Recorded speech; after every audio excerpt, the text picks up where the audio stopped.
we are seeing and registering the growing interest of AI applications and introduction of AI. At the same time, the conference is becoming ever more popular. In 2 days, the conference was viewed by 50 million people. We had 50 million views from 180 countries. We had the viewers, and even in the morning hours, we see that our international viewers, we have more international viewers in the morning than even from Russia. Every year we host a AI journey contest. In 7 years, more than 35,000 experts in AI participated, and it helped for unique AI experts to grow and to develop and to work in big Russian companies and government bodies. There were 4 tasks this year. They were quite challenging. We are increasing the complexity of the tasks, and there were more than 6,000 solutions that were offered. Fusion Brain Challenge 2.0, that was one of the tasks. That is about AGI creation. 12 tasks can be processed by this AGI solution simultaneously, and the results are pretty promising and delivered by young scientists. Mr. Putin, today we have invited 5 young researchers who are leaders in different areas of AI, and they will be supported by those who are working and focusing on AI applications in science and manufacturing and industry. It is a great honor to host you here at our traditional conference. Obviously, this drives the technologies and science in the country. More and more engineers and young experts get this commitment to improve AI, to introduce AI and innovations in everyday life. Mr. Putin, it is my pleasure to give you the floor, please.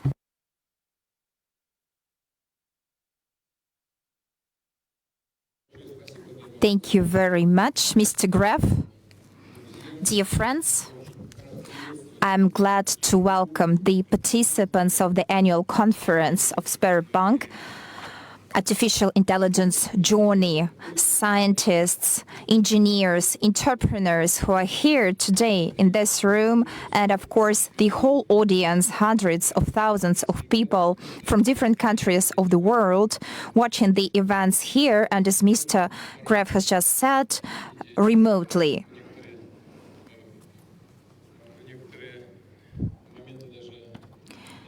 You see that sometimes the audience abroad is even more important than the Russian one, and there is no surprising about that. We keep developing this area. In some respects, we are one stage ahead than other countries. In some respects, we need to catch up with them. And people who are interested in this area, who are involved in it, try to follow all the new developments, and I would like to mention great achievements of Russia in the area of artificial intelligence. As I have already said, in some respects in this area we're one step ahead of other countries, and we need to continue to consolidate our efforts. We need to find specific solutions and to make specific steps in this area. I think that today we will discuss that. And we will continue to move in this direction. There is no doubt about that. I'd like to state some facts that may be obvious for everyone. The importance of breakthrough in the area of artificial intelligence is enormous. There is a tough competition between states, and Russia's place in the world depends on the results that we will achieve, as well as our sovereignty, our security, the tenability of our country, the opportunities of Russia to solve tasks of economic and social development, to create good conditions for self-fulfillment of citizens and for the launch of public initiatives.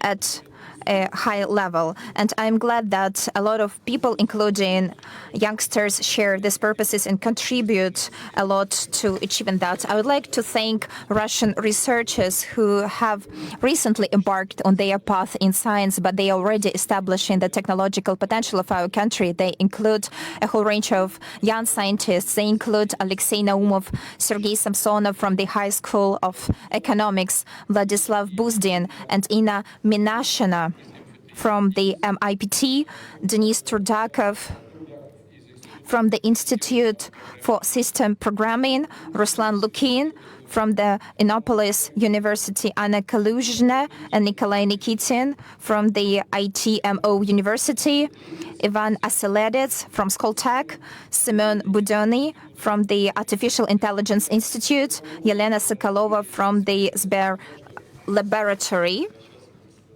As far as I understand, some of them were present at the small exhibition that we have just visited. I would also like to thank not only the creators and the developers, but also our colleagues who promote the technological agenda, who set this important direction for the future of our country. They include Sber, that has assumed the main responsibility for coordinating work in this area. And of course, I need to mention my colleagues from the government. They include the Ministry of Digital and Economic Development. I would like to highlight that according to international experts in the area of digitalization of state services, Russia is one of the main global leaders. It's among the top 10 in the world. As far as I know, there are about 198 countries assessed. The first three places are occupied by South Korea, Brazil, and Saudi Arabia. They are good partners of ours. Some of them are our closest partners. And of course, a great example of a self-regulation has been set by our business and technological community. There is an AI Russia Alliance. Upon its initiative, there are ethical principles that have been developed. These principles concern the introduction of this technology, and the ethics code involves more than 120 participants. We talked about it 2 years ago, and I'm glad to state that this alliance is still functioning. I will mention it several times in my speech, and it works well. We've made a very important step towards creating relevant conditions, and I believe that you are efficient and reliable partners of the state in the issues of technological development. I'm positive this tendency will be maintained in the future. Thanks to our joint work, we have been dynamically moving towards all the directions of national strategy of the development of artificial intelligence. We support the development of education and science. We introduce support measures for companies. We establish a legal framework, and all this gives tangible results. Mr. Graf, in a specialized demonstration that I've just mentioned, just showed specific developments of our technological leaders in different areas. Several years ago, such tangible achievements of the scientific and technical ideas of humanity were impossible to imagine. The solutions that have been developed strike the imagination without any exaggeration, and they obviously are an objective reason for pride, because they have been developed in Russia and for Russia, though they obviously can be used abroad. There is no exaggeration, because these developments are competitive, and in some respects, they even surpass their competitors. Russian companies demonstrate a wide diversity of ideas and of technical solutions in the area of artificial intelligence. What is important, the competitiveness between Russian developers is increasing, and such useful competition obviously stimulates the speedy growth of the industry, improves the quality of the intellectual products and their commercial success. As for leading companies that are successfully implementing the technologies of artificial intelligence, they show a steady rise in profit and in labor productivity.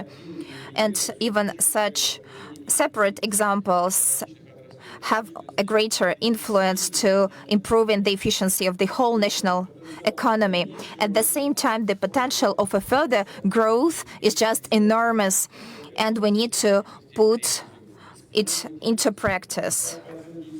Thus, according to experts, while implementing artificial intelligence technologies, the prospects for improving the figures in separate areas account for additional 20 or 30% over a decade.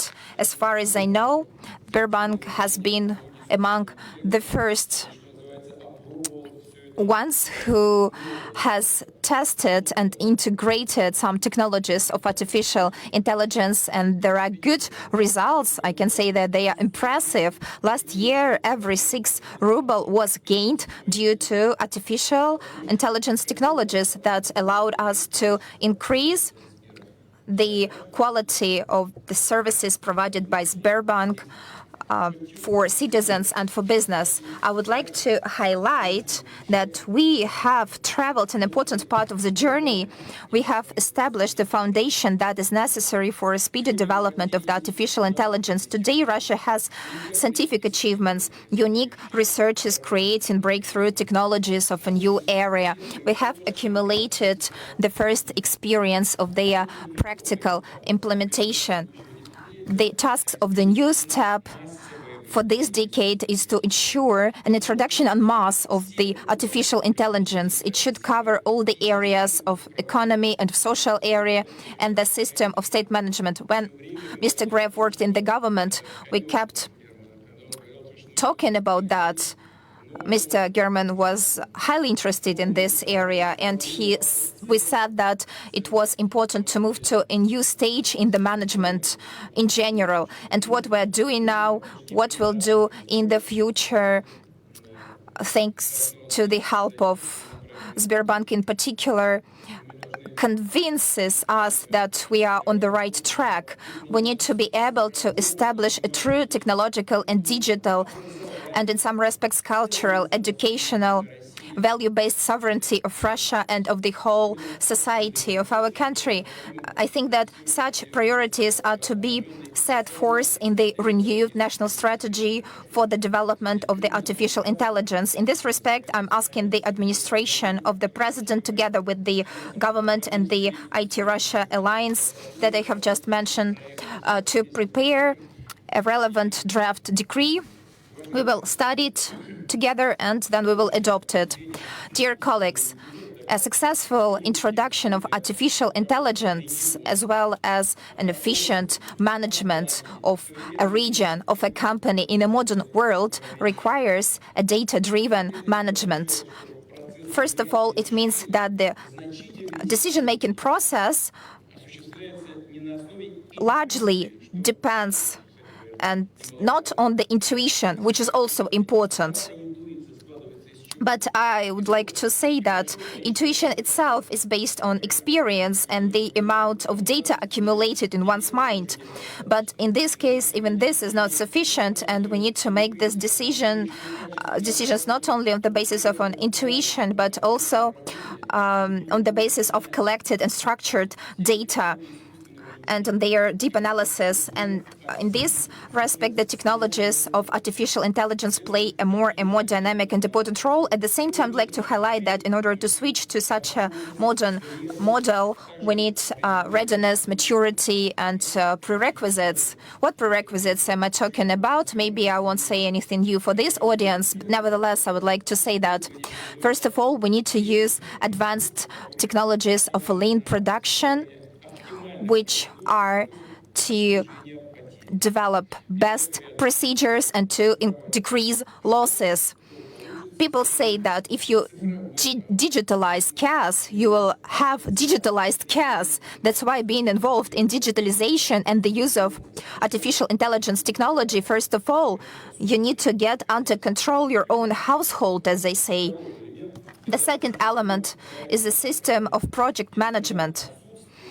If such system lacking, then an attempt to introduce any changes will lead to a failure. We need to set clearly tasks and time frames.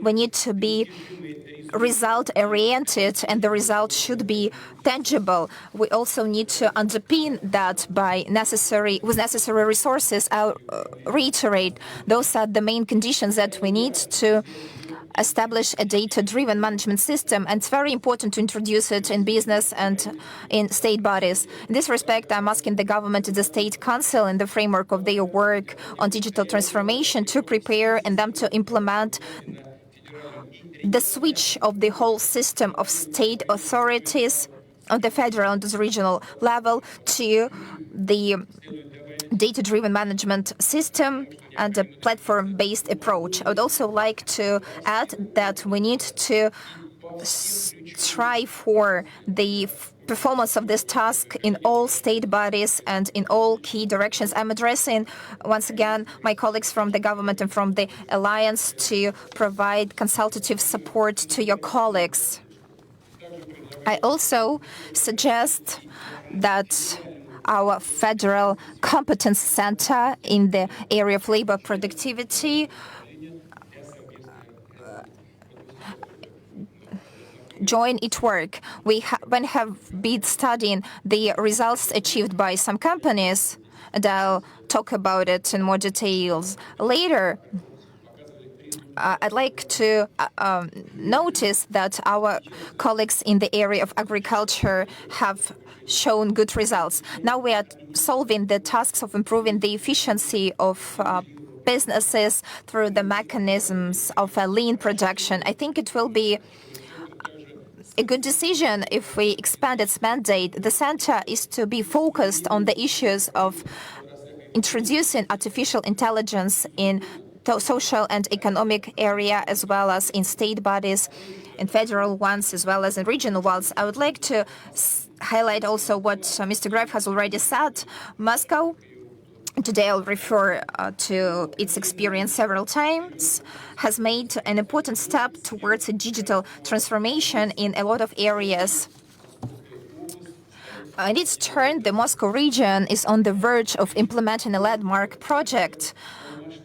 I'm talking about the implementation of a full-fledged new system of management with a cross-cutting introduction of artificial intelligence technologies. I see the government here in this room. Maybe he'll talk about it later. And I'm asking the mayor of Moscow, Mr. Sobyanin, and governor of the Moscow region, Andrei Vorobyov, to use the platform of the State Council in order to disseminate their experience, to promote it throughout the whole country, just like we already did in some areas. A pervasive, broad use of the best solutions is to improve the level of people's life and to establish new opportunities for them. Thus, the introduction of intellectual system, industrial robots, and autonomous jobs are to decrease the number of everyday functions. And this is supposed to minimize humans' work in harmful and dangerous production facilities. As we see, the result of the introduction of artificial intelligence and robotization is not the growth of unemployment. That's what we talked about 2 years ago, and experts continue talking about that. They say that with the introduction of new technologies, we won't be able to give jobs to some people. But I think that everything is quite the opposite. There will be new, more creative, more substantive, more interesting jobs requiring high-quality professionals. That's what we will achieve if we work in this direction. What is more important, the income of the population is also growing. This is the result that always was achieved throughout the course of history when there were technological revolutions. Companies are able to increase the salaries because they become more efficient themselves, and it happens thanks to an efficient management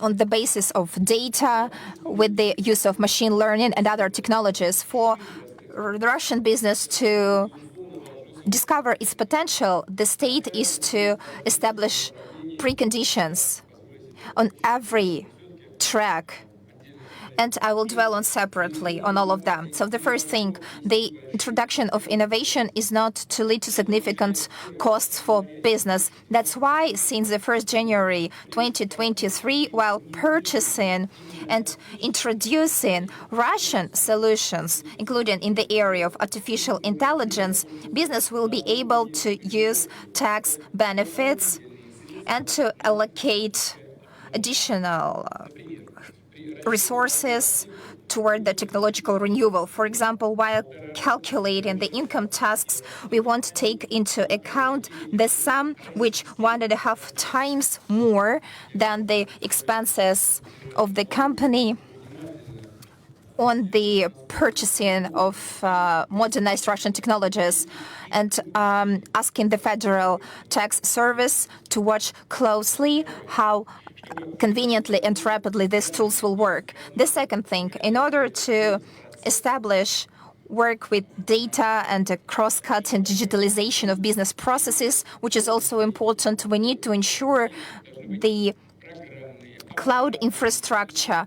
Companies should have software and hardware and computer power.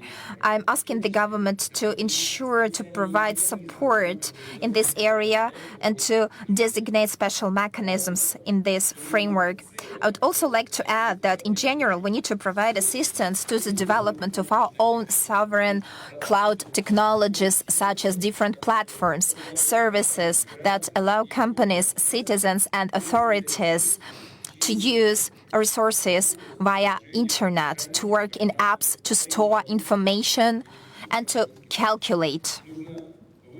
We need to establish such mechanisms in order to work to store data on a Russian cloud platform, and we need to make it more secure than keeping documents in your own computer or on paper. I would like to highlight that we are talking about technological as well as of legal solutions, and I'm asking the government together with the professional community to work on these issues. The next point is access to depersonalized anonymized data. Previously, a colleague of mine was talking about this as we came to this hall, and we were talking about what we're intending to do in the future and about the matters of access, and I agree with all that's been said, naturally, and I will ask the Parliament to accelerate its work on the relevant draft law. It should be adopted in the shortest term possible. I understand that it's already been through the first reading in the year 2021, and sure, there are still questions remaining regarding the protection of personal information and data, but as far as I understood the report that I heard on the first floor at the exhibition, we're only talking about anonymized data, and naturally this would help improve and increase the efficiency of medical assistance. I understand the concerns that have been voiced here, both by the state and by the businesses, and we must keep in mind all the concerns of the citizens, of entrepreneurs regarding the access to large arrays of information and data sets. We must establish the solid legal frameworks of the protection of rights and freedoms, and naturally we should move forward. We must go on. We must establish the required technological processes to form, anonymize, and store and provide access to the data. And I would ask the Alliance to think about the ways to establish more efficient mechanisms to make sure that the developers have access to this data in the necessary volume and format that is required to establish the solutions for machine learning.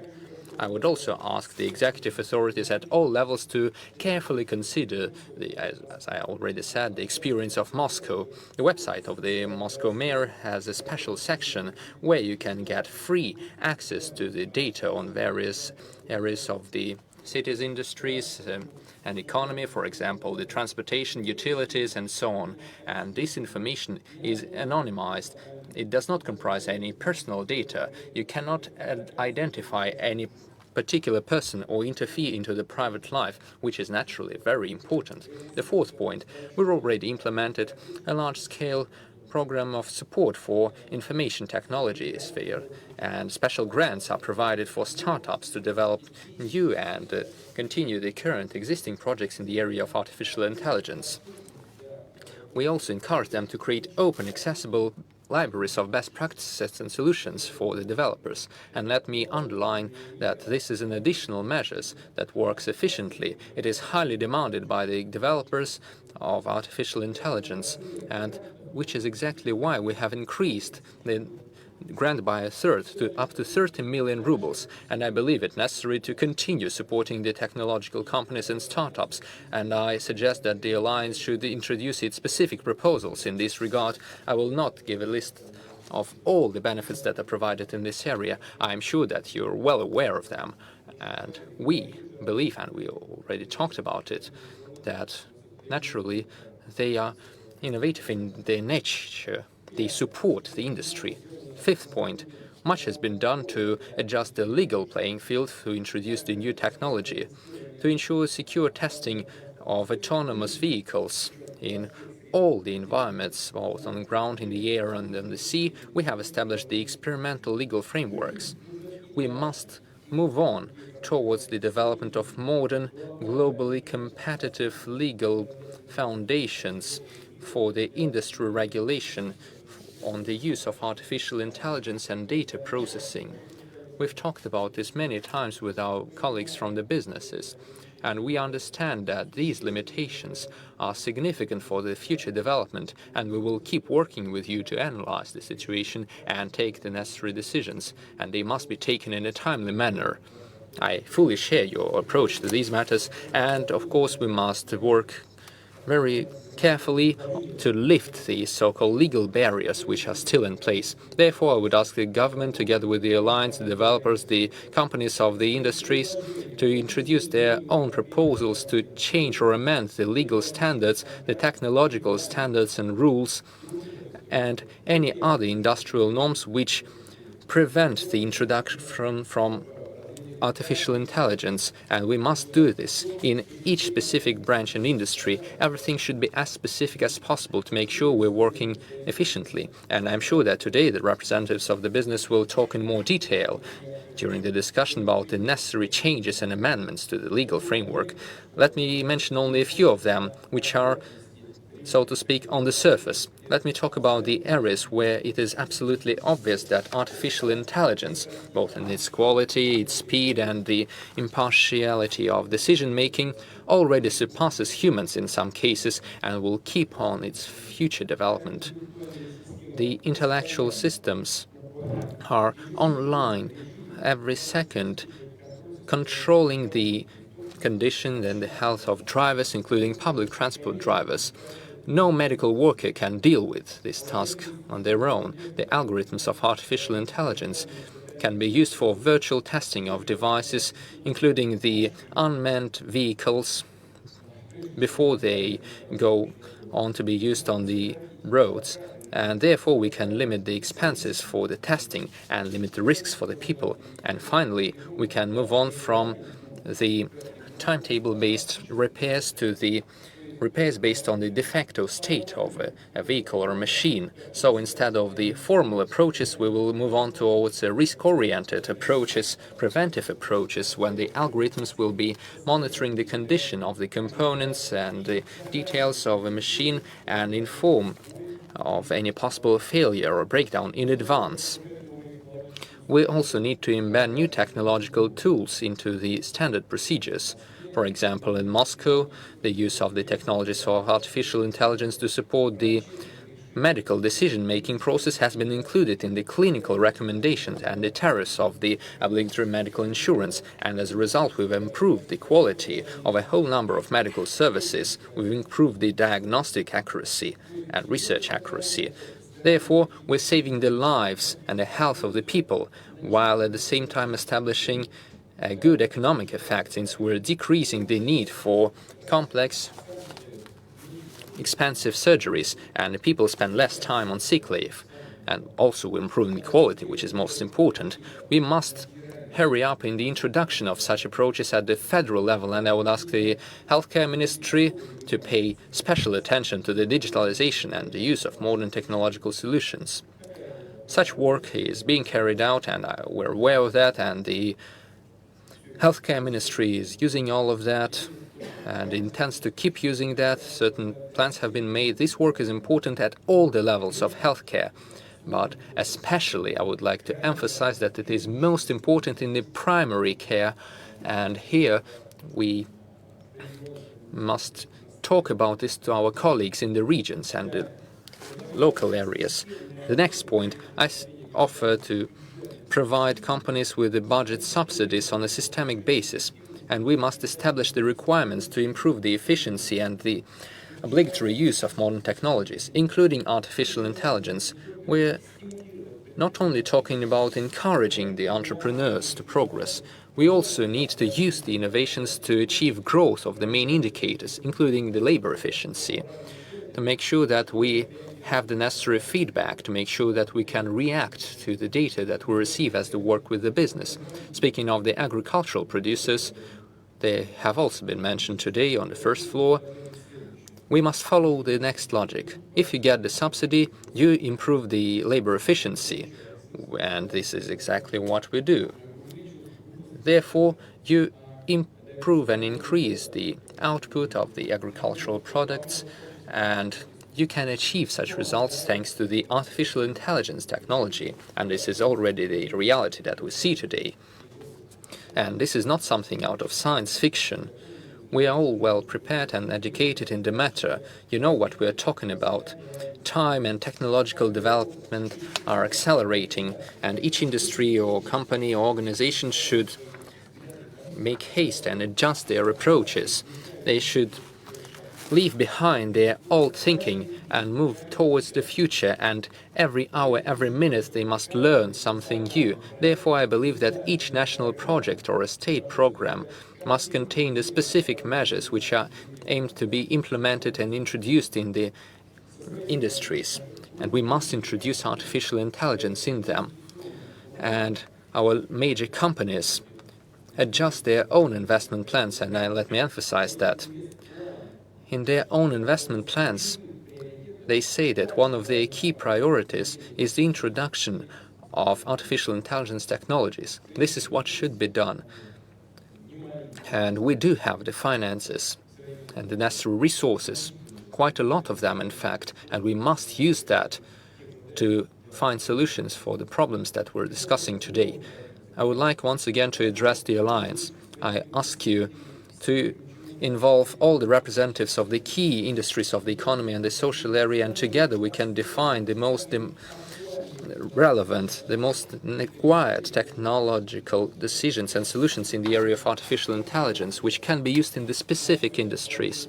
Based on the results that we receive, the government will have to update its digital transformation strategies for the industry, construction, transportation, agriculture, healthcare, and all the other areas.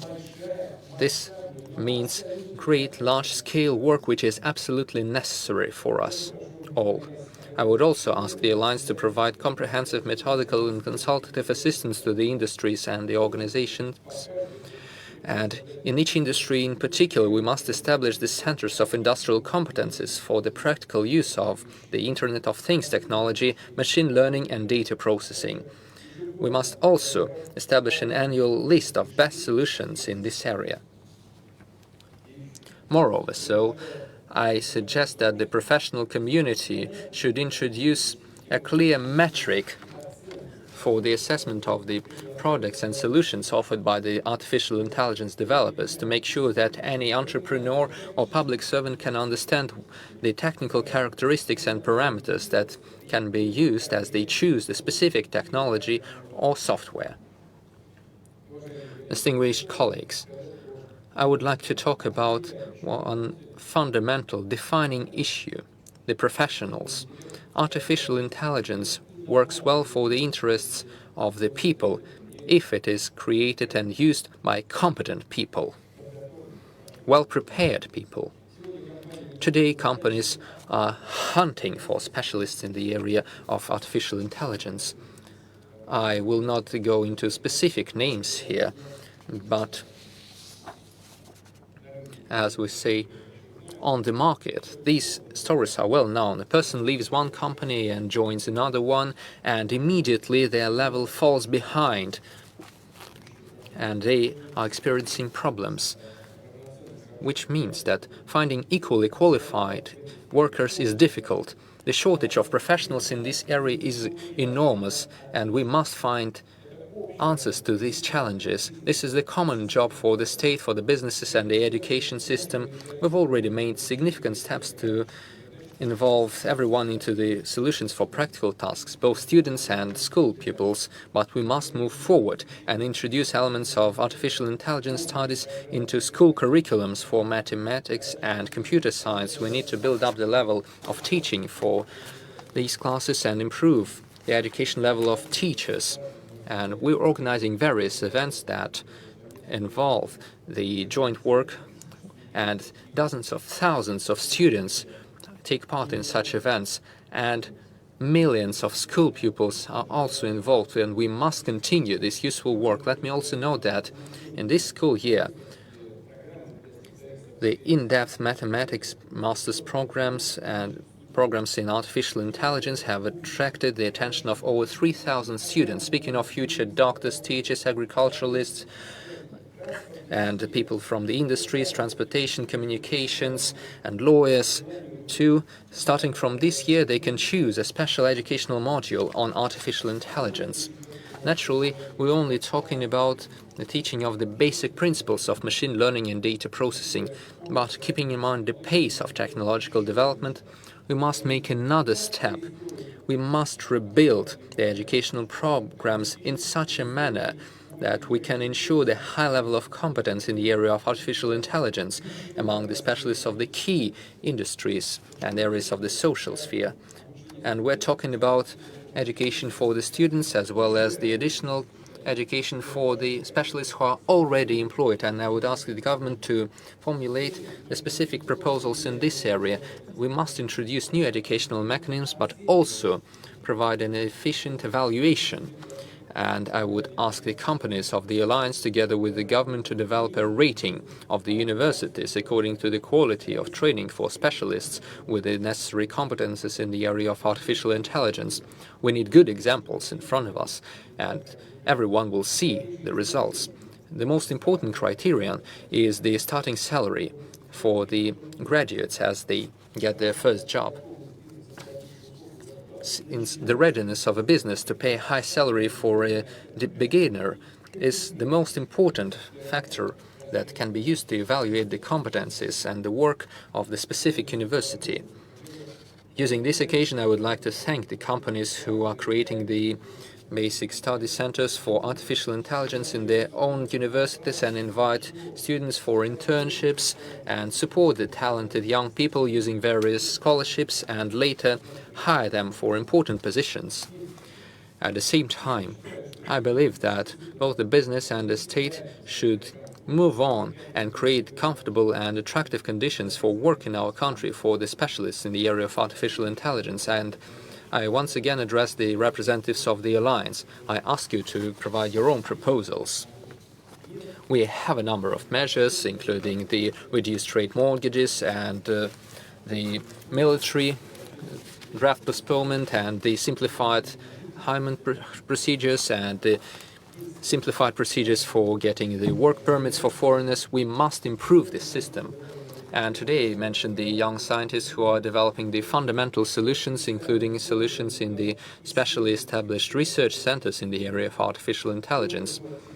Up to the middle of this decade, we will spend up to 7.3 billion rubles for their financing from different sources. But I would like to emphasize the following. In order to achieve truly breakthrough results, not only the states but also the private business should consider the scientific development as one of its major priorities. We must involve more scientists and start our own research laboratories and sectors. We shouldn't wait for something to fall upon us. We must keep working, since our competitors are also working. We must establish such a system, and we must finance scientific research, including research in the area of artificial intelligence. The fundamental solutions that we're creating must open new opportunities for actions and expand the horizons for business development. We must give the companies additional tools to build up their competitiveness and efficiency.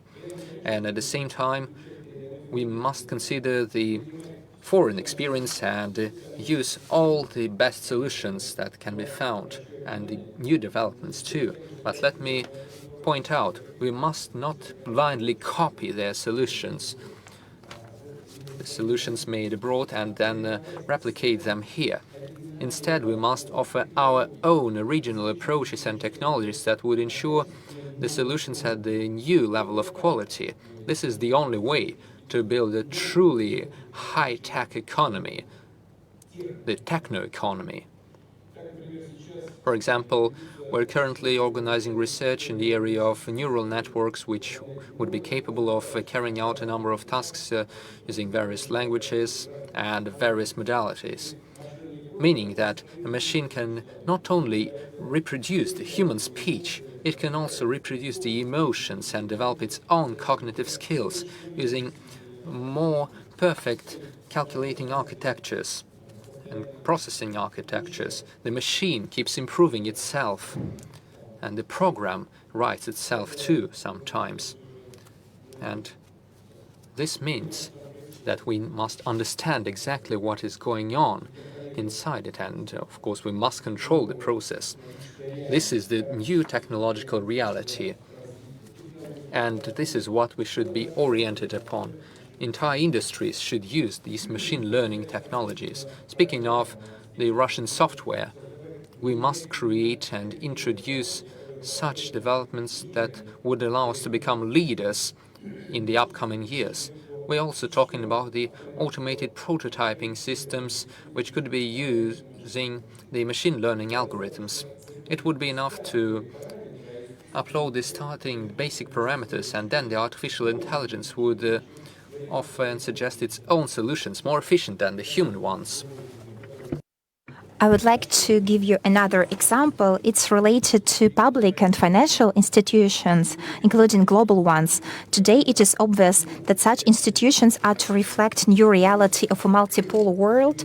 She should be based upon democratic principles and to eradicate all kinds of dictatorship or abuse or monopoly. We all know that under the illegal limitations existing today, one of the challenges is financial operations, and our institutions are well aware of that. And today's payment systems are expensive ones. The system of correspondent accounts and its regulation are under the control of a narrow range of states and financial groups. In reality, they dictate everything. That's a monopoly. But we need to unite modern technologies and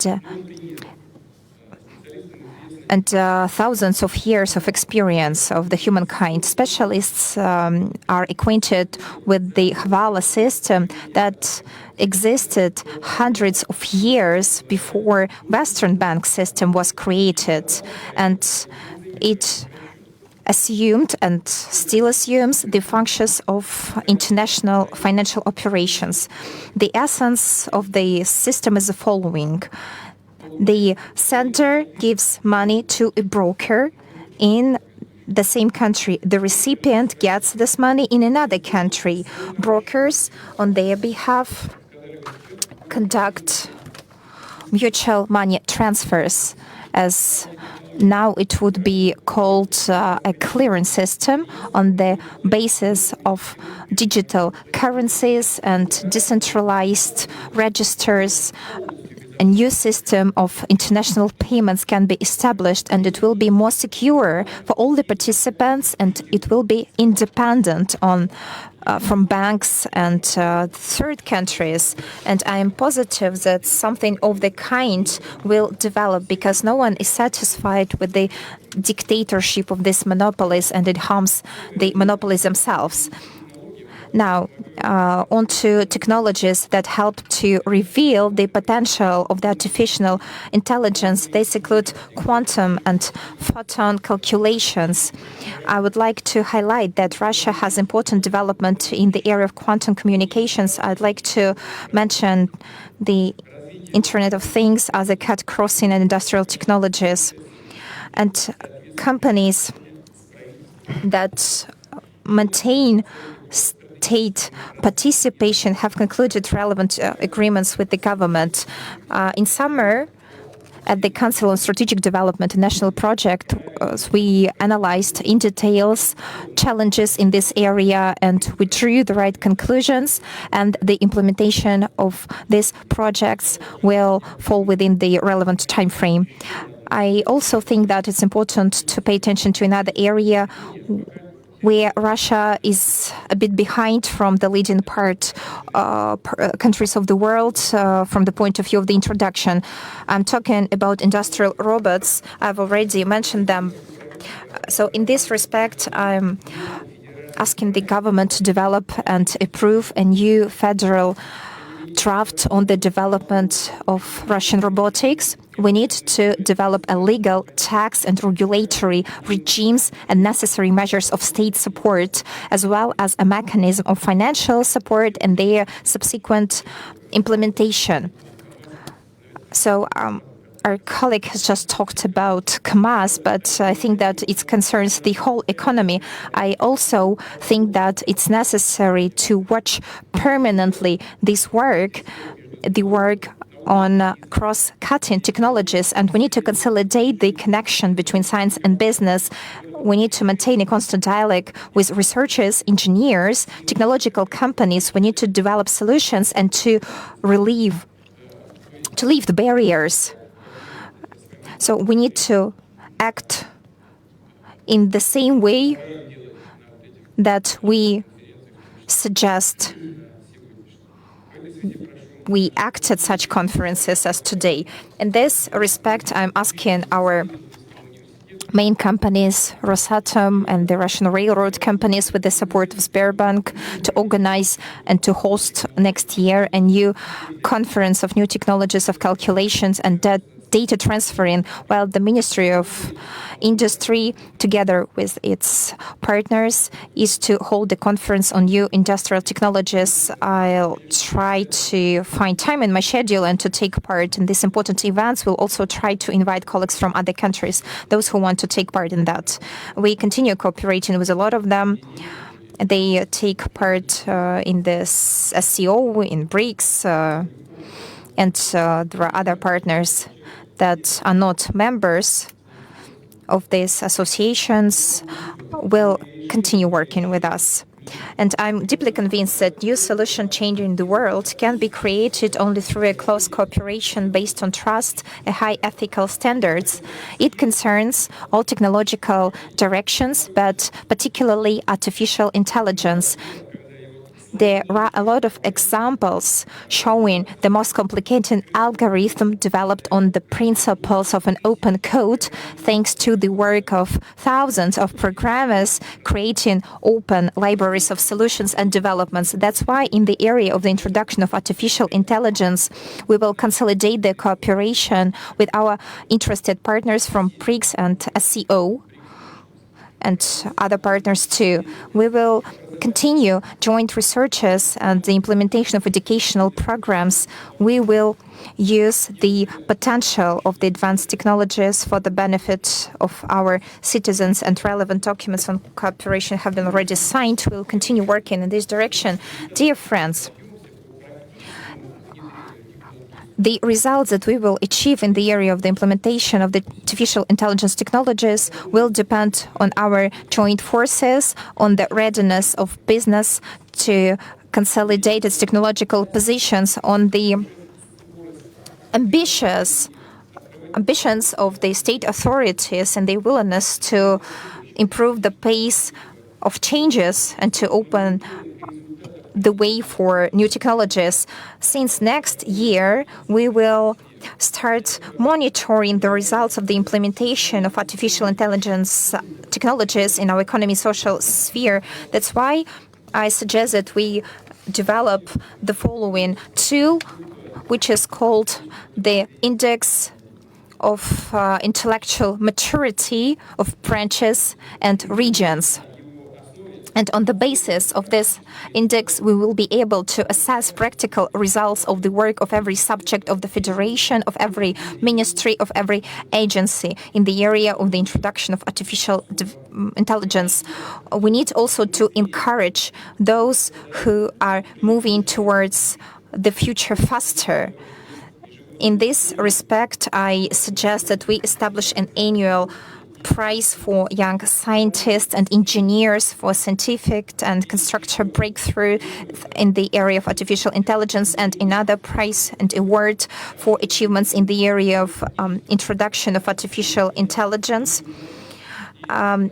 which will award prizes to Russian campaigns, entrepreneurs, regions and cities, and the solemn ceremony can be held in 2023 or at the next conference, Artificial Intelligence Journey.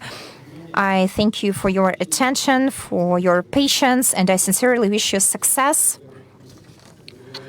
Mr. Gref and I have decided that my work here ends at this point because I have a busy schedule, but I've looked through the program and I've visited the demonstration of different projects, and I know what kind of ideas our colleagues have. So I believe that would be a good decision to listen to some proposals that the audience can make, and then during our joint common work, you will be able to express your wishes, your considerations. Our colleagues will process this information. We'll try to implement that. Thank you very much for your attention.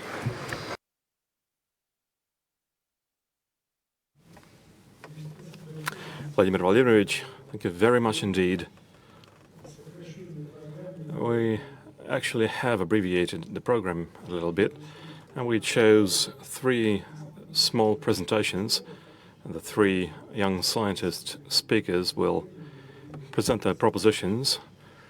They are leaders in their respective applied science areas in development and implementation of AI. And the first topic is probably one that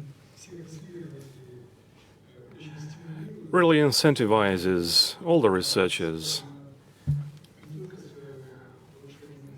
It is not just about boosting the efficiency in the industry, it is about saving lives, and you have mentioned it. This is health, this is our healthcare. And this is a topic that we would like to bring up first. Inside Sber, we also place priority on this area. We have a company dedicated to it. It's called SberMed, and we work with our partners. Well, first of all, with Moscow, we have been implementing cutting-edge solutions, and then those solutions are rolled out by our regional partners. 63 federal entities partner with us, have been doing that so far, and they introduced a large stack of AI solutions, and they have continued to develop the technology. And with that, I would like to introduce Elena Vladimirovna Sokolova, the first scientist and researcher. She is going to tell us about what she has been doing in healthcare. Elena Sokolova launched her career in pharmacology, where she developed new biological medicines. I'm the kind of a person that wants to see the results rather quickly. In the short term, I swim, I love singing. The interest was computational biology, led her to the AI lab of Sber. Can you use a cardiogram to diagnose diabetes at an early stage? I am proud of being the first in Russia to develop a solution that helps doctors to analyze texts and make the initial diagnosis. We did this from scratch, and we have managed to implement the solution across all the adult polyclinics in Moscow. I think this is really cool. Yes, the services that Elena is creating today diagnose illness based on the electronic medical records, medical images and signals. I have never liked going with the flow, staying within boundaries. I'm smart, bold, and beautiful. And I'm very fond of a good meal. AI in healthcare, Елена Sokolova, AI Lab in Sber. Good afternoon, dear colleagues. I represent the AI Lab of Sber, and today I would like to tell you about how we have been resolving relevant issues in healthcare using artificial intelligence. The two leading causes of death in Russia as well as the world have been cancers and cardiovascular diseases. Having said that, in 2019, cardiovascular have been the cause of about 50% of all the lethal outcomes. And because late cancer identifications, 120,000 people die within the first 12 months of the diagnosis. This is why our solution targets early diagnoses of these diseases. The main areas for our work are these. We analyze medical imagery and medical texts. And I'm now going to give you an example of one such project that we implemented in the AI lab. The project analyzes a CAT scan of the chest, and it was actually introduced in healthcare through one of our ecosystem companies that's called SberMed AI, Sber Medical AI. During the pandemic, you know that a huge number of CAT scans of the chest were made, and that really overloaded healthcare institutions. And while X-ray specialists were trying to diagnose viral pneumonia, we trained the AI engine to identify lung cancer signs. And then we experimented on real clinical data with 1,500 CAT scans. AI singled out 12 patients with highly probable lung cancer. 8 of those were actually confirmed positive, and they were taken into therapy. Now, compared to the imagery, the largest data set is accumulated as text, poorly structured, unstructured. They are difficult to analyze. There are complaints, anamnesis, lab tests, instrumental tests, etc. In actual fact, the largest potential for healthcare lies in the analysis of such data, the textual data. Right now, the medicine has two trends. The medical science has two trends. Population analysis of the people and identification of the risk groups for chronic diseases.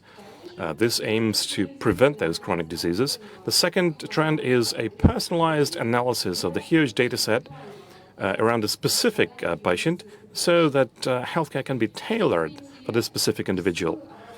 Now, artificial intelligence is capable of processing any volumes of information with a very short time frame. A doctor will physically not be able to look through the entire history of medical records for any particular patient.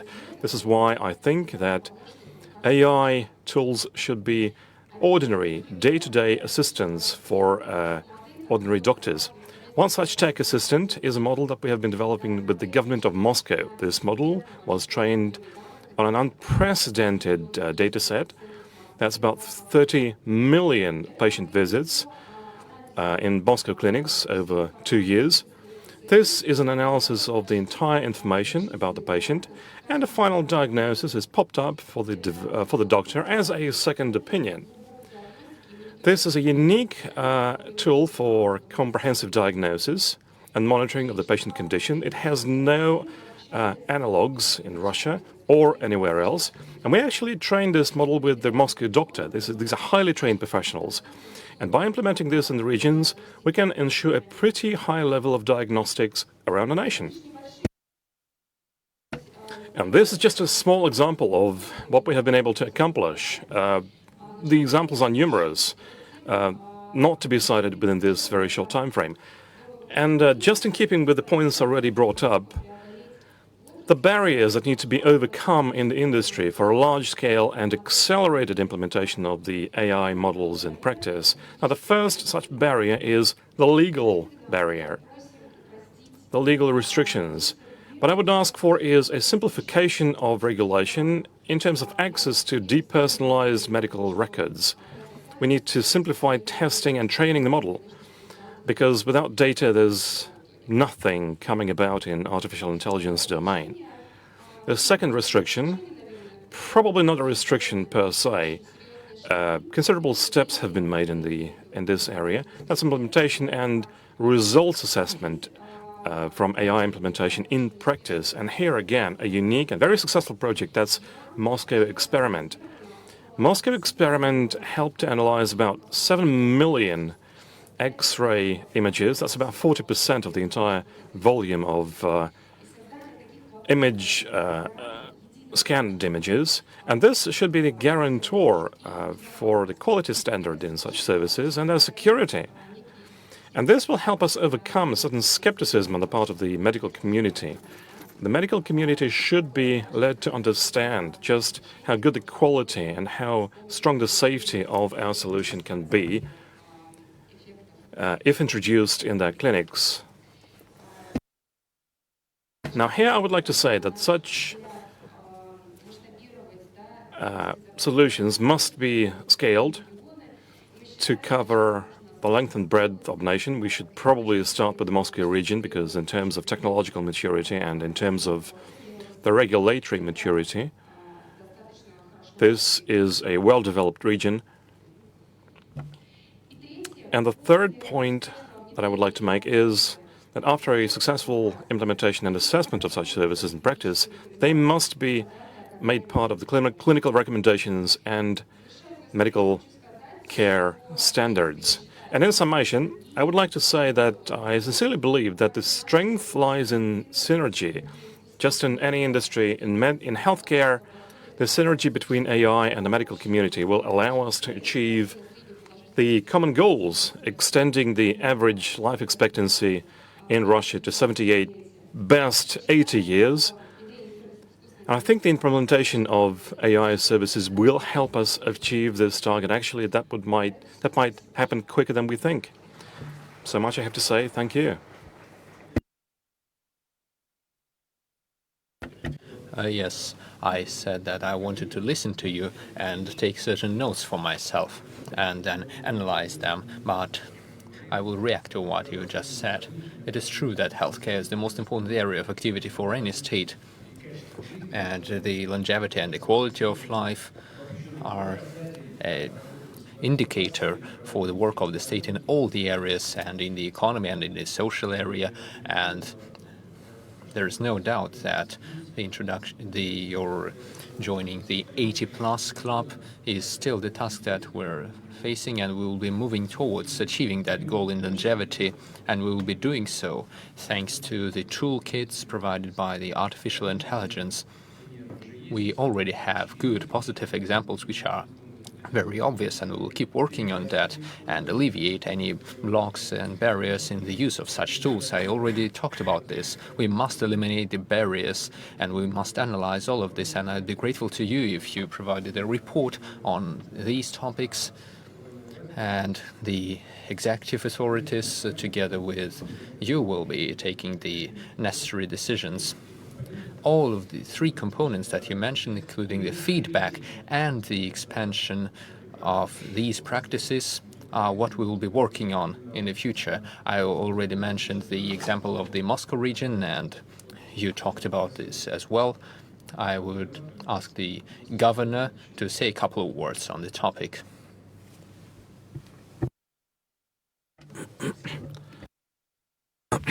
Thank you, Vladimir Vladimirovich. We are trying to be friends with AI. We have been implementing it in all kinds of domains. We have all the necessary digital data for that. You visited our regional management center. The amount of data for pretty much every domain is sufficient to rationalize and look for good decisions, good solutions.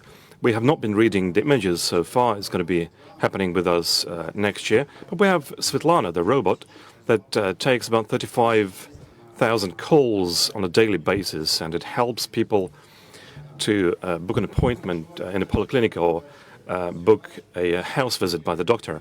We are aiming to develop AI further so it can be rolled out across the board in healthcare. At one point, we supported the solution to control garbage disposal. And starting this year, I've got two slides if I may have them on the screen. Yes, this is what it used to be in waste management. An inspector was supposed to stop a waste management vehicle, write out a fine if it was not sanctioned. After this legal solution, we put this function into the AI vision capability. The road inspector, the traffic warden, still has to write out the sign. But next year, AI will be fully capable of replacing the traffic warden, the inspector, the road police, and it's going to be a major step forward. We obviously need transformation. Partners are obviously necessary for that. It is our great pleasure that we can liaise and work together with the team in Sber, with the capital, Moscow. This synergy is definitely something that I agree with. A partnership really carries this necessary effect. And I really believe that next year we're going to show the necessary results. And in summation, we will be applying for changes to regulation, Vladimir Vladimirovich, because very often they impede further implementations of AI as, all kinds of things new. Thank you. Speaking of simplified access to medical data, I also agree with you, keeping in mind the specifics. And as we're talking about anonymized personal data especially, we must accelerate the adoption of such decisions. Thank you and good luck. Thank you very much. Thank you very much. Thank you, Yelena. Vladimir Vladimirovich, thank you. Could I ask Evgeny Vladimirovich Shlikhto to take the floor? He is the head of the Almazov Center, a leading, not just a medical institution, but he's also leading a major research institution that have been implementing AI solutions. Vladimir Vladimirovich, dear colleagues, a very interesting project, fully in line with the requirements in operation in healthcare. I would probably call this project a part of the domain where AI has been performing better than human experts. And the questions actually are being asked whether AI will replace human experts. Never to happen. But what the future is going to have, a human expert armed with an AI solution will be treating humans better. And that kind of an AI-enabled expert will replace the expert that is not AI-enabled. Yelena presented the solutions that reflect the progress and the depth of penetration that are really great. And if I may, I would like to dwell on three aspects that popped up as I listened to this presentation. The first one is that we must think about incentivizing the development of medical technologies based on artificial intelligence. How do we implement those technologies? A lot is being done in Russia. Vertical integrated healthcare is being created. The single healthcare domain is being created. The absolute majority of federal entities are part of these projects. They are transferring structured data into this domain. But if you look at the real situation, only 20 medical technologies that are in AI-enabled have been registered by Roszdravnadzor, the regulator. Questions abound related to regulation, related to promotion, the involvement of business. And our big request would be, Vladimir Vladimirovich, not just a clinical recommendation, but the mandatory medical insurance should be covering AI-enabled technologies. AI technologies should be treated as resource-intensive technologies, and companies should treat those technologies differently. The federal project, the federal AI project, should probably earmark, assign certain projects, certain funds to incentivize certain data sets that could be made available for common use, so that many companies do not labor to collect the data and just focus on creating the AI solutions. The second aspect that I would like to touch upon is that certain solutions would really change the organization of healthcare. We are moving towards personalized healthcare, largely thanks to artificial intelligence, digital solutions, because the development of genetics and personalized healthcare is impossible without information and artificial intelligence. But in this domain, we definitely need integrating solutions that will enable unification of all the stages of healthcare, so that they operate seamlessly, so that they are result-oriented and patient-oriented. We certainly must think about what solutions they should be. They must be platform solutions, as you have mentioned in your remarks. We definitely support the platform goal for this development, and we need to transition to proactive management of healthcare based on big data, not just using the digital solutions operated by individual agencies. And a lot of clinics can be called digital clinics. But, transition to this analytics-based decision-making and treatment, not so much predictive as prescriptive management. This is what characterizes modern trends and the current state of the clinics. That is called, this condition is called value-based management. The current activities of the healthcare agencies, especially related to the high-risk patients, here AI definitely can help the medical professionals to identify such patients, project bad outcomes, and help avoid those bad outcomes. We have been working closely with the Ministry of Healthcare and with Sber. We have been doing a lot on voice processing, voice recognition technologies. We have been working a lot on creating this smart clinic project. And some of the solutions that we are actually expecting very soon can be scaled up to cover the entire country.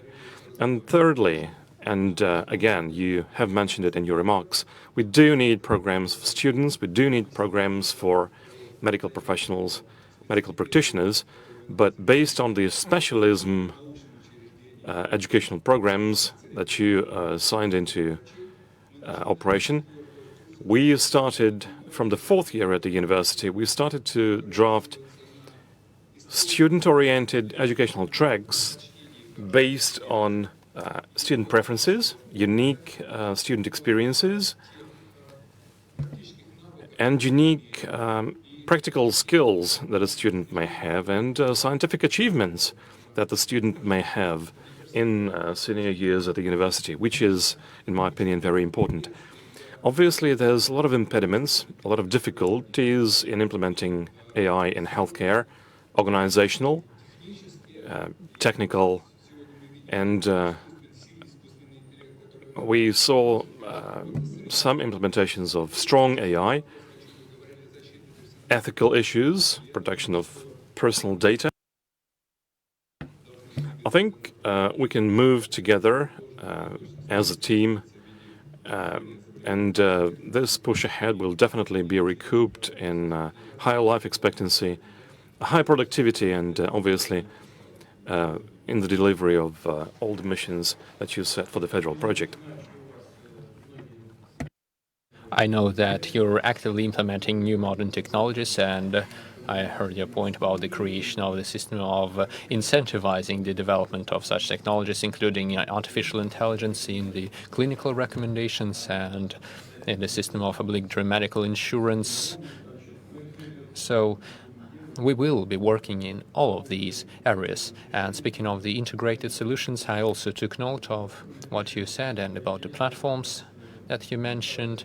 I'm not sure if Mikhail Albertovich is here, but I will talk to him about that shortly. He is a modern man. He is well aware of all of these developments, and he's trying to monitor the current trends, and the healthcare ministry is doing very useful things. This is why we're gathered here by Mr. Graf, to take a look at what can be done in the future in certain areas, including the areas of artificial intelligence. We'll be working on that. Thank you. Thank you. Vladimir Vladimirovich, I would also like to give the floor to a very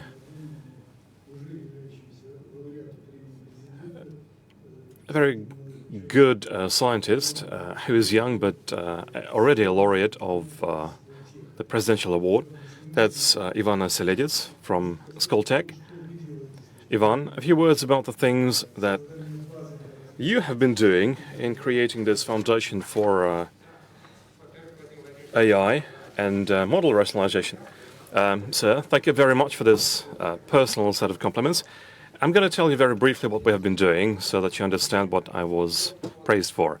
Now, the development of AI has been really based on a great number of small, specific models, but the direction is towards the generalist models, hundreds of billion parameters, but they can resolve a lot of cognitive tasks. They are trained on supercomputers, for instance, Cristofari. The energy consumption of Cristofari is really a match, is really in a par of energy consumption of a 10,000 strong city.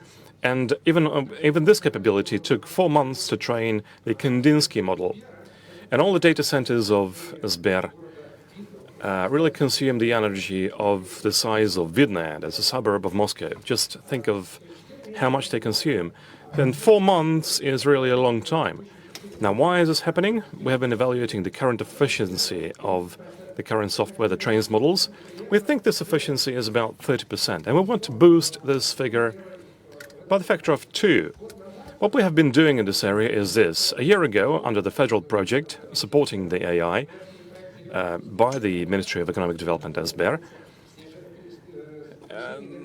the energy efficiency was pursued in training the models, and in a very short time frame, the first result was obtained.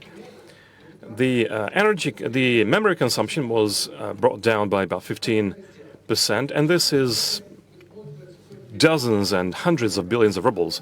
We used hundreds of parameters that need to be updated, and 1 digit really takes about 32 bits. Just for you to understand, that's seven digits after the comma. Why would you need that? You need to, create 2 digits. But this will really impact the quality of the model. We have been using fundamental mathematical approach to find the spots in the very difficult process of training the model. We can replace 32 bits by 3. The memory consumption is going to be brought down by the factor of 3, and the overall time is going to be brought down by 15%. But our target is the factor of 2, not 15%. So we decided to develop our own software that is really based on essentially different principles. Just to give you an understandable example, say we have a big family, a lot of shoes, big high boots, small kids' boots. They need to be placed in boxes. There will be some space in the boxes, and this empty space in the boxes is the inefficiency of the software. So what we do is take the computing capability, we cut this into boxes. We can't really cut the boxes into pieces. Now we can cut the capability into pieces, and instead of 2 months, it's going to be, instead of 4 months, it's going to be 2 months. What do you need to do here? You need to boost the capability. The standard track here is to boost, buy more computers, and this is really based on transistor capability, and this has really exhausted its physical capability. Another 5 years will really exhaust all the potential. So the companies and the states worldwide have been looking at alternative, promising capabilities for computing. Now, what is a promising capability for computing? This can be pretty much any physical system. If you fantasize, you can say we have, an aquarium with algae. We put light into it, there's a chemical reaction, and the reaction, gives you results that you can read. The objective of the scientist is to create a physical environment and write some software for it. One of the most promising areas, this is the famous Schrödinger cat. Superposition is a principle that quantum computing is based on. You can't find out whether the cat is alive until you open the box. Quantum processing really requires about 1 petabyte of memory. In MIT, there's a prototype of a quantum computer that has 256 quantum bit. it would take all the atoms to define this computing power. The problem of this promising computer, besides the hardware, is that you need to write the software, the algorithms for this, and these algorithms need to be written right now. What we have been doing is we are writing the software for a non-existing hardware, but when the hardware comes about, we don't find ourselves into that box as that cat. Yesterday, academic Holeva got the award for quantum theory, and the foundations of this physics was really laid by Russian scientists in math, not in physics. I think the key mission here, Vladimir Vladimirovich, is a large-scale investment into the development of the Russian software in close conjunction with the developers of hardware across the range of these computing systems. Quantum computers, photonic computers, neuromorphic computers. We don't know what the next generation is going to be, but the state that will be the first, the companies that will be the first to get the algorithms and the hardware, they will be supremely positioned in advance in this race. This will take the science forward, the economy forward, and this will obviously bring up the standards of living. Thank you. And I would like to take questions now. Very much. At the end of your presentation, I either misheard or maybe misunderstood. You said that quantum and photon and neuroform systems exist. Yes, I heard that, and I've just put down some facts. We need to invest into Russian software, and we are trying to do that. And as far as we will consolidate our efforts, and I would be grateful if you'll tell me what we need to do specifically in this area. But as for quantum, photonic, and other calculations, there are two state companies, the Russian railroads and Rosatom. I think I have just mentioned that in my speech. They support the state in this area, and they've created a communication network between Russia and St. Petersburg, and we will continue to consolidate these efforts. If you can just tell us what you specifically need the state to do, we would be grateful. Yeah, I would like to say that the main challenge really is that we have the developers of the software and the developers of hardware. In my professional experience, the hardware developers think that software developers are personal foes, really, because, well, we are going to deliver this hardware and then we are going to code the software for it. That can not really work, might not work. And the key task here is that there should be the consortium, the combination, that algorithms are developed together with the hardware, but not it's not the physics experts that should work in silos together with the AI experts. But the mentality is different. It's like, look at the 90s. It was a very hard time. And maybe that kind of the mentality that set in, people are afraid that someone will get their money. This is a fact, for the principal in new systems, you need principal in new software. But as I have already told you, we need to find such a common point on which it will be interesting for everyone to work on. Yes, so that everyone sees the benefits, not the danger. Yeah, Dmitry Nikolaevich is a good specialist in this area and organizing common work. I will need to think it through. Yes, Mr. Putin, for sure we're going to work on that. We're working with the colleagues. I feel cautious when you say that we will do everything, that we will overdo. Anyway, we need to think about it, to talk about specialists in this area. Thank you very much. Thank you. Mr. Putin, Ivan, thank you very much. Just one more presenter. We're very grateful to Ivan team from Skoltech, because we have been working on this project together, and for us this saves a lot of money, 15% of saving the time for training the model, where it takes 12 months to train a model using our computational facilities, but now it's going to be 10 months. That's a lot of time saved, meaning a lot of costs that are cut. And the supercomputer obviously eats up a lot of electricity. Now, the task is to move these parameters to 50%. 50% of the time saved. That will be an absolutely unique experience. And thank you so much for your contribution. And another presenter, Semyon Budyonny. Semyon is a research fellow of the AI Institute.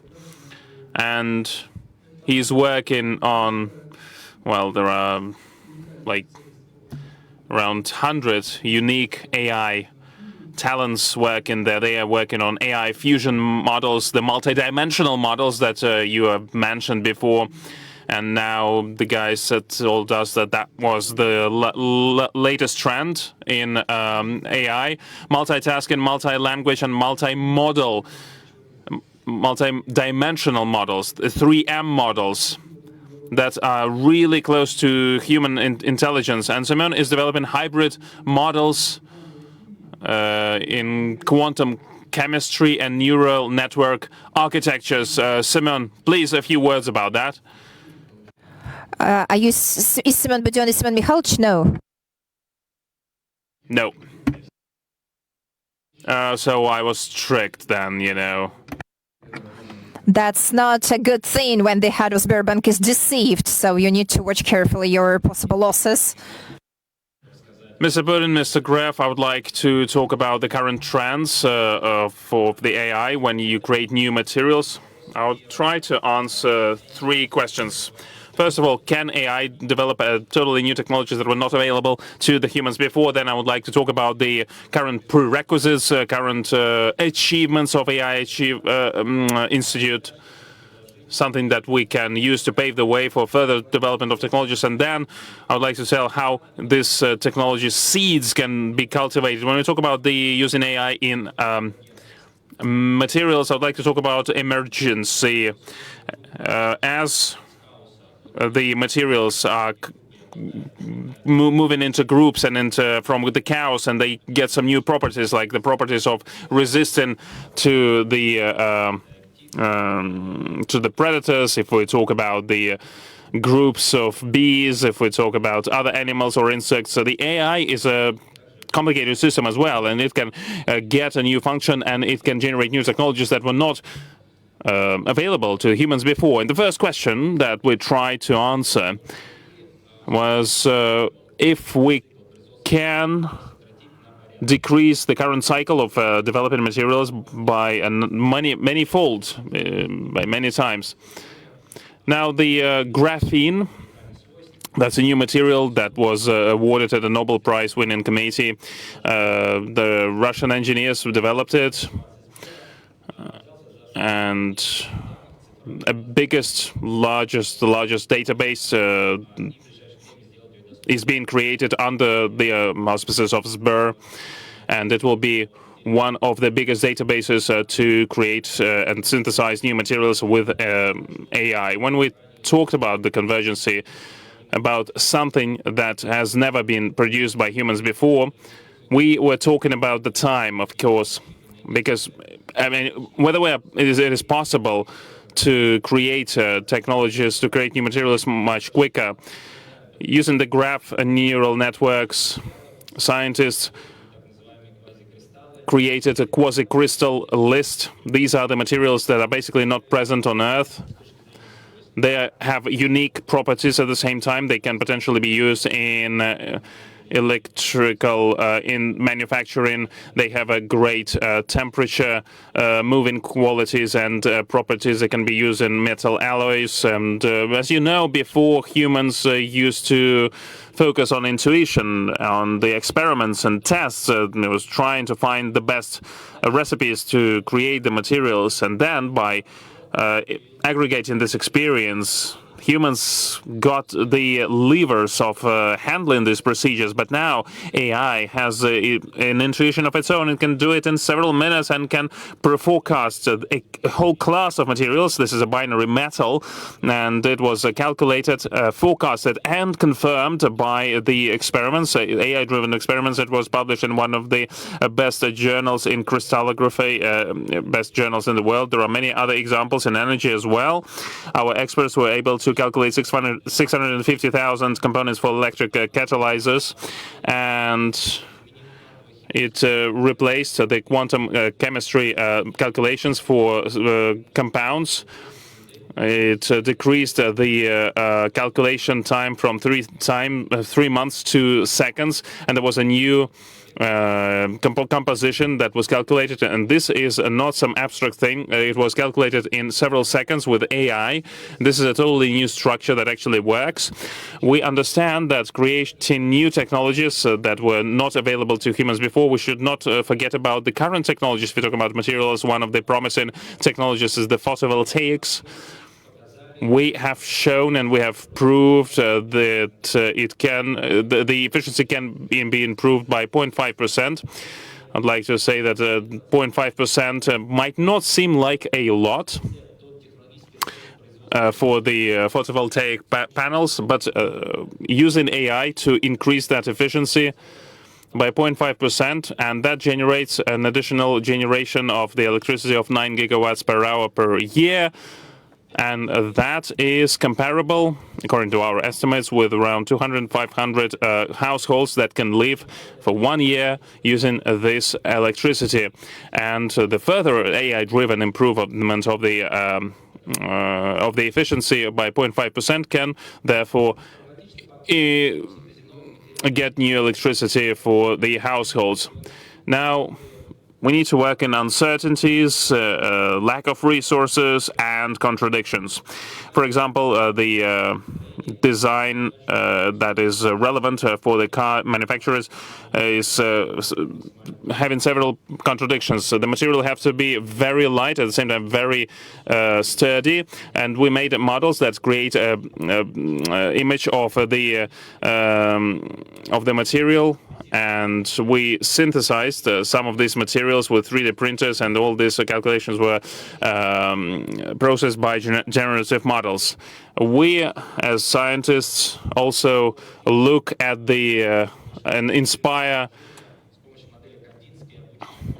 are being inspired by art. This is the poem of Mandelstam, and the technologies that synthesize this objects is the neuromorphic architecture that we use to discover new materials. The message is that it's not that we have major challenges, it's that we have great opportunities. We can move from the digital to the physical world, and the number of materials that AI can synthesize is more than the number of atoms in the universe. When we talk about that, it can be new chemical formulas, it can be new pharmaceutical products, new alloys, and that's a lot. But synthesis and the equipment, that is a bottleneck, and if we improve the situation with the equipment, we will create new technologies that were not available before. And here we need to focus on the creation of the special test fields to experiment and test the new materials quicker.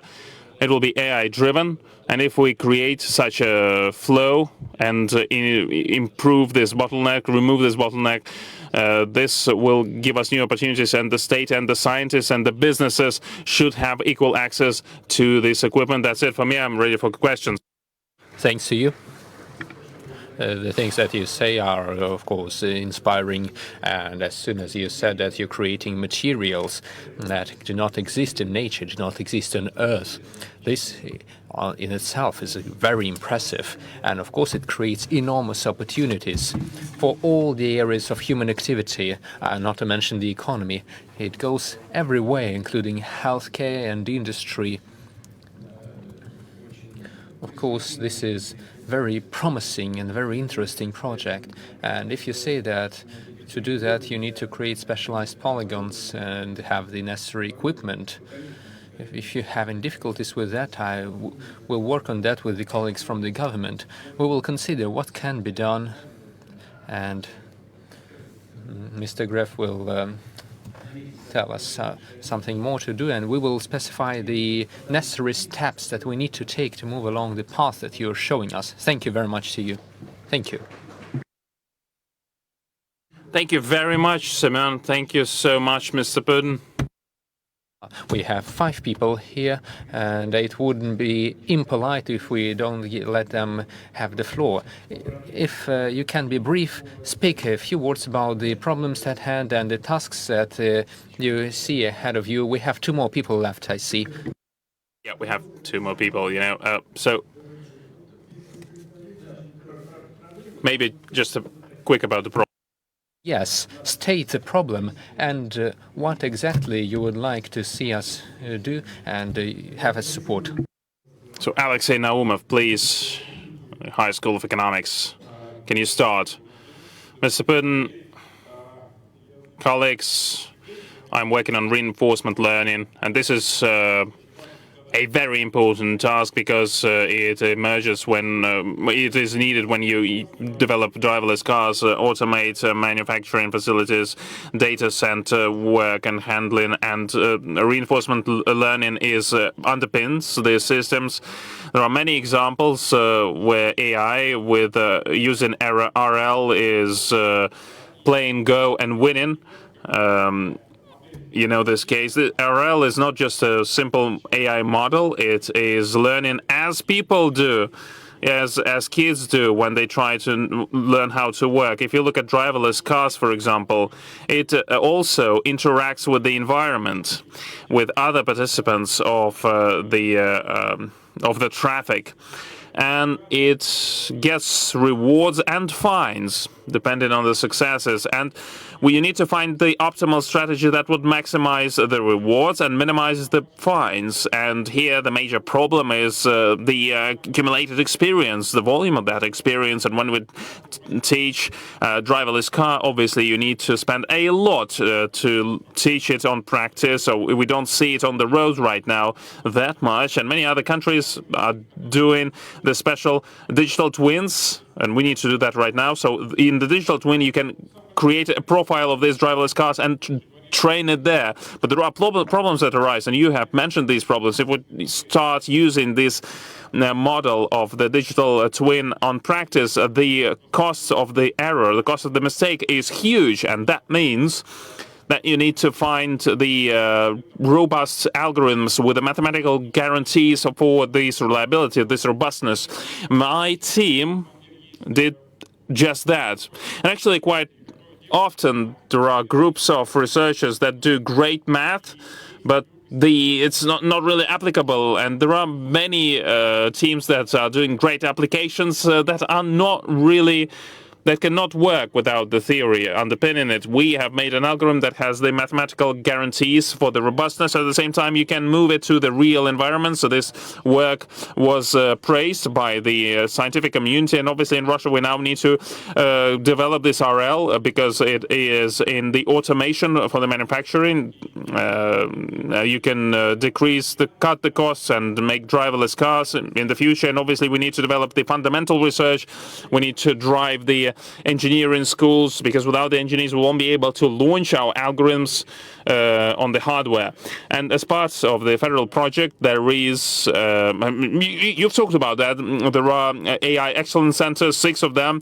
These are the support centers. It was supported by the Ministry of Economic Development. By 2024 will be supported by this ministry. We think that this is a great initiative, and Mr. Putin, I think that we ask you to extend this initiative up to 2030, and we will be very happy if there are new centers of AI for the promising and emerging AI areas. Thank you very much, Alexei. Speaking of the extension of the program, we will consider that definitely, and I think that we will do that. And speaking of the new centers, and you all heard about that, please think about what can be done, and upon consideration, we will take the necessary decisions. I thank you, and I wish you good luck. And yes, speaking of self-driving cars, I know that we have very good experience and developments in this area, and we are in some cases ahead of our competitors, and we're getting ready to experiment on the use of self-driving cars on the Moscow-St. Petersburg highway. Please. Thank you very much. Mr. Putin, the last, not least, in our list, just a scientist, a female scientist from St. Petersburg, from ITMO. She has a great experience in being a professor at the university and a great researcher. Anna, please, could you present your scientific achievements? Mr. Putin, thank you very much. I have prepared the presentation, but I'm not going to show it. I think I'm working on the automation of the ML. Basically, this is AI that helps to create and generate another AI solutions. Why are we doing that? Because this year we see that the need for AI experts is 7 times higher than the level that we experienced 3 years ago. That means that there are more applicable tasks that you need to resolve, the more tasks for implementation and introduction, therefore more experts that need to do that, and it is going to grow. And obviously we will not be able to graduate that number of experts in this area. This is why we are developing the algorithms in ITMO that can help to increase the speed of implementation of AI in terms of time and in terms of compute. Because, well, objectively speaking, not all companies have this great compute capacity. And with these algorithms, we can decrease the time for the development of AI solutions and its introduction in the system to just several days. So you can now easily say that we have algorithms, we can develop them.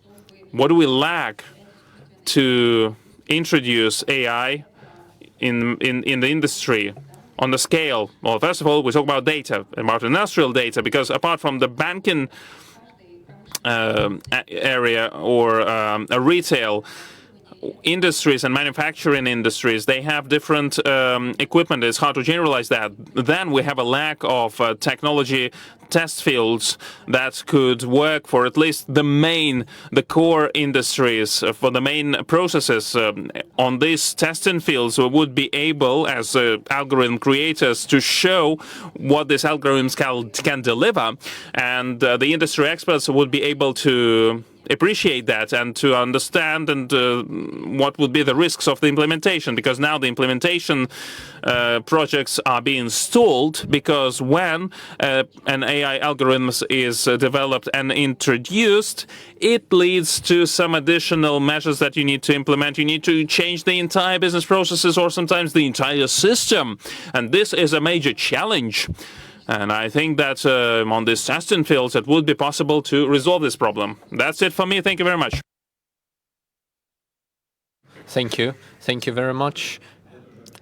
I took some notes from your speech, and speaking of the technological polygons and the data, especially in the area of industry, this is a comprehensive task, and we need to work with the specific industries, and with your help, I hope, we will manage to understand how exactly we can establish such work and how we can incentivize our colleagues in various areas of the industries to make sure that your colleagues who are working in this field can have the necessary foundations for their future work. And to sum up everything, we will be working on that. It is most important. I agree with you there. And in my speech, I also mentioned the priorities in the area of professional training and education, and we can comprise it all together. There is no doubt that we can achieve the necessary results in all the other areas of activity as well. I mean, everything related to artificial intelligence. Thank you very much.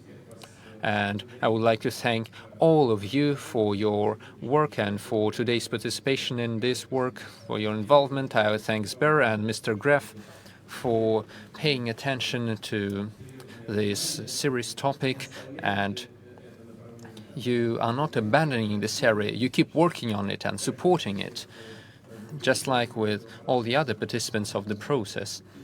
and you're working with the people who are involved in the scientific arts and the people who organize this work in the companies and in the government. I would like to wish you all the success, since this is no exaggeration to say that your success will define the success of the country in general. This is most definite, and there is no doubt about it. And we must understand this as well, and we must realize this as we go towards our goals. But sure, we will only be able to find an efficient solution if we bring together the efforts with the people from the industries. Thank you very much, and goodbye.